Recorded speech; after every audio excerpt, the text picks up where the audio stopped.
रूबरू कार्यक्रम में आज हम मौजूद हैं राजधानी के सुप्रीम कोर्ट में, जहां पर सुप्रीम कोर्ट बार एसोसिएशन के चुनाव संपन्न होने हैं।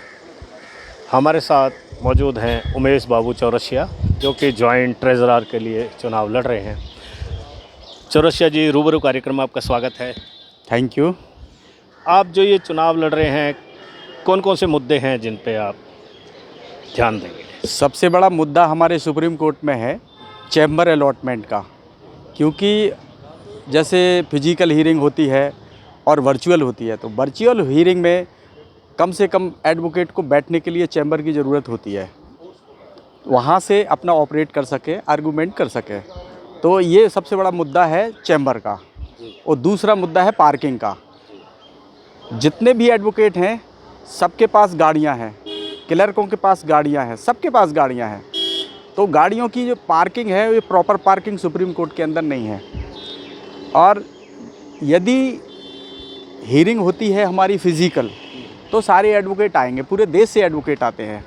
तो उन एडवोकेट को बैठने की जगह हो, कैंटीन हो, साफ़ सुथरा पानी हो पीने का, और क्लाइंट्स को बैठने की जगह हो, ये सारे मुद्दे हैं, छोटे छोटे मुद्दे हैं। और लाइब्रेरी हो एडवोकेट को पढ़ने के लिए, ऑनलाइन स्टडी करने के लिए, डिजिटल लाइब्रेरी हो, ये बहुत सारे मुद्दे हैं। और जूनियर्स के लिए जो जॉब की प्रॉब्लम है, तो उनको शिफ्ट करने के लिए, सीनियर के साथ अटैच करने के लिए, ये भी एक हमारा ड्राइव चलेगा और उनको एक स्पेस मिलेगा, काम करने का एक मौका मिलेगा। और हम लोग चाहते हैं जस्टिस डिलीवरी सिस्टम में एडवोकेट का भूमिका रहे और हम लोग मेहनत करें, और जो पेंडेंसी है, जो सुप्रीम कोर्ट में बहुत सारी पेंडेंसी है, उसको हम ख़त्म करें। क्योंकि जब हम लोग मेहनत करेंगे, जजेस उसमें इन्वॉल्व होंगे और डिसीजन पास करेंगे, तो ऑब्वियसली सारे जो केस हैं वो स्पीडी जस्टिस है, वही जस्टिस है। Justice delay is justice denial.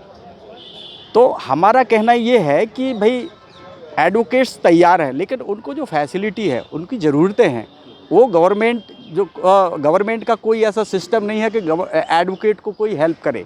लेकिन हमारी बार है, हमारी बार जो हम लोग हैं कंटेस्ट करते हैं, हम लोग कर सकते हैं, हम लोग कर रहे हैं। इसी के लिए हम चुनाव में आ रहे हैं कि सभी एडवोकेट को कम से कम बैठने की फैसिलिटी हो और अपना क्लाइंट डीलिंग के लिए स्पेस हो, और उसके साथ जैसे कोर्ट में वर्चुअल चल रहा है, तो हम लोग वहाँ बैठ के अपना आर्गूमेंट कर सकें। ये हमारे मुद्दे हैं। और भी जो ज्वलंत मुद्दे आएंगे, उन पे भी हम लोग संघर्ष करेंगे।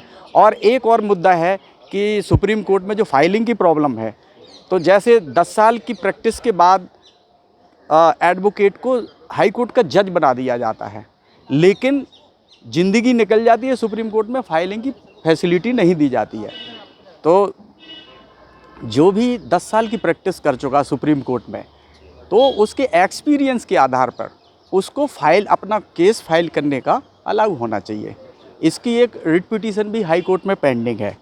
और सेक्शन 30 है एडवोकेट एक्ट के अंदर। सेक्शन 30 ये कहता है, once you have been enrolled in the bar council in any state bar council, you have all the right to practice throughout country including supreme court. इसका मतलब ये है कि जब हमें पूरे हिंदुस्तान में प्रैक्टिस करने का अधिकार है, तो सुप्रीम कोर्ट में केस फाइल करने का क्यों नहीं होना चाहिए। तो ये छोटे मोटे मुद्दे हैं, और इन मुद्दों को हम लेके चलेंगे, और इसके लिए हम लोग चुनाव कंटेस्ट कर रहे हैं। जी, बहुत बहुत बधाइयाँ, बहुत बहुत शुभकामनाएँ। कैमरामैन अशोक के साथ वीपी शर्मा, INS न्यूज़।